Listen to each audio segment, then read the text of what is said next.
Okay, welcome back to the show. Now, this is one of those tales I've been wanting to tell for quite some time. This is while we were on our Chicago, Illinois trip, and we decided to track down and stop at several haunted cemeteries along the way. Now, of course, while we were in the Chicago area, it was necessary to go to what many say arguably is the most haunted cemetery in America. And it is none other than the Bachelor's Grove Cemetery. Now let me give you a little background and then I will tell you about our experience there. Bachelor's Grove Cemetery is located in Bremen Township, Illinois. It's in Cook County. It's in the southwest edge in the suburban area of Chicago.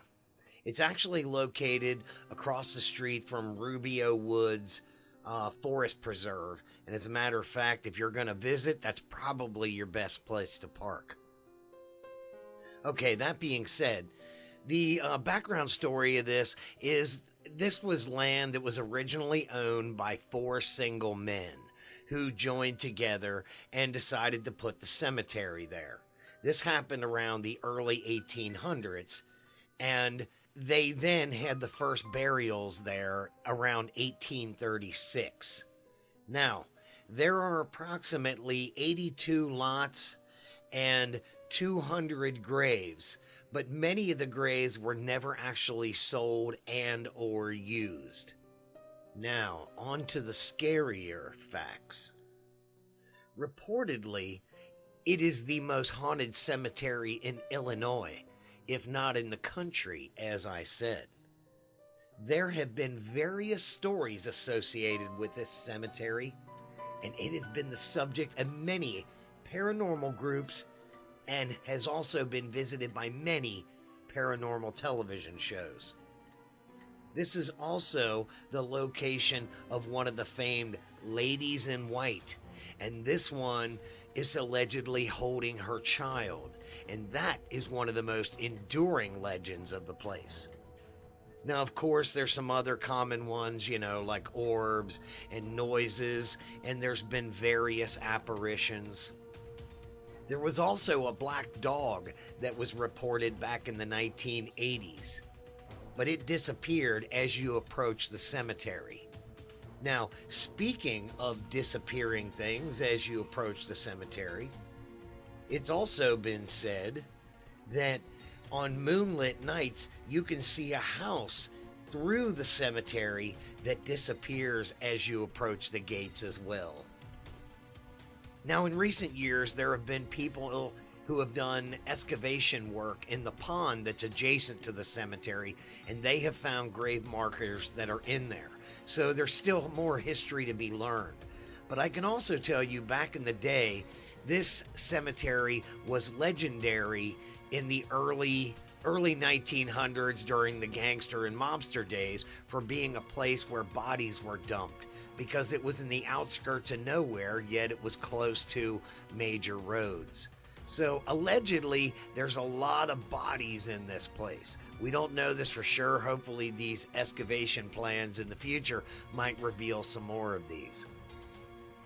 Now, a lot of people say that this place is haunted, and I'm going to tell you that when we were there, I think that I'm of the mindset, and I feel this way, and you guys will soon learn, that I kind of feel if you're going to haunt someplace as a spirit, I think the cemetery is going to be the last place you're going to be. That's not where your spirit is. That's just where your body is. So that being said, if the mob was dumping bodies here, I can understand why there might possibly be spirits there, because these people were freshly killed and their bodies were dumped there. Okay, on to my personal experience.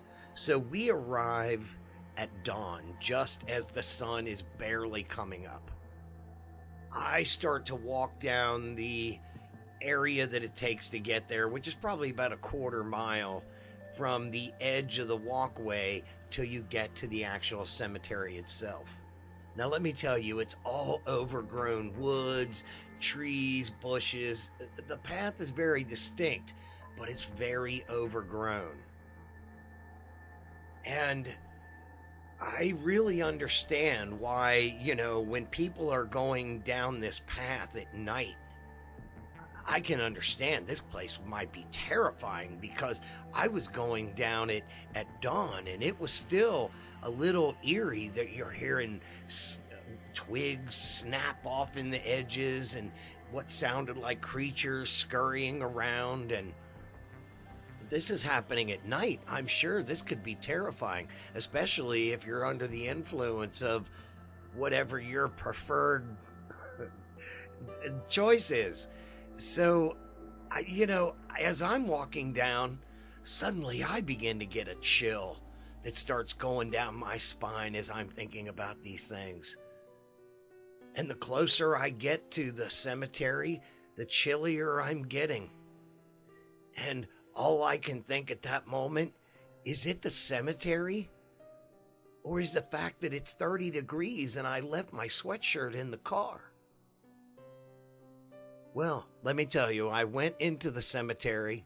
I wandered around, took photos like I did, took a photo of every single place or every single grave that was there. I shot them from multiple angles. I went to the graves that are supposed to be the most haunted. I shot many of pictures of those. I did as many angles as I possibly could. When I got home and looked at the photos that I shot, they revealed nothing. So when I left the cemetery, I knew that I had a chill still up my spine. And the moment I got out of the wooded area where it was sunny, the chill went away immediately. Once again, I don't know if this place is haunted. I wasn't there at night, but in my experience there, I didn't feel anything. I didn't see anything. Maybe you have, and maybe you should tell me what you've seen or what you've heard at the haunted Bachelor's Grove Cemetery.